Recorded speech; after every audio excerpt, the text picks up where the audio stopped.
तर तुमचं सर्वांचं स्वागत आहे मैदानपर्यंत यूट्यूब चॅनलमध्ये. तर तुम्हा सर्वांना प्रश्न पडला असेल की कोण ठरलं जयंत केसरी मैदानाचा प्रथम क्रमांकाचा मानकरी आणि त्याचबरोबर कासेगाव हिंदी केसरीचा मानकरी. आणि आपल्या सर्वांचा लडका महाराष्ट्राचा लडका दशम हिंदी केसरी बकासूर कितव्या क्रमांकाचा मानकरी ठरला. तर हीच अपडेट घेऊन मी व्हिडिओ घेऊन आलो आहे. तर व्हिडिओ शेवटपर्यंत पहा. तर काल दिनांक 16 मार्च 2025 काल कासेगाव येथे भव्य जयंत केसरी हे मैदान पार पडले. तर ह्या मैदानाचा प्रथम क्रमांकाचा मानकरी ठरला कळंबीकरांचा शंभू आणि चिमण्या.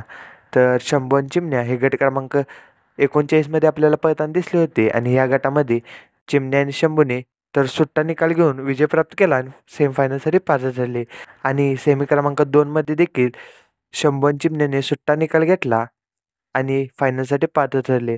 आणि फायनलमध्ये चिमण्या आणि शंभू हे विजयी ठरले आणि कालच्या जयंत केसरी मैदानाचे आणि हिंदी केसरी किताबाचे मानकरी ठरले. मग आता तुम्हाला प्रश्न पडला असेल तर बकासूर नेमका कितव्या क्रमांकाचा मानकरी ठरला.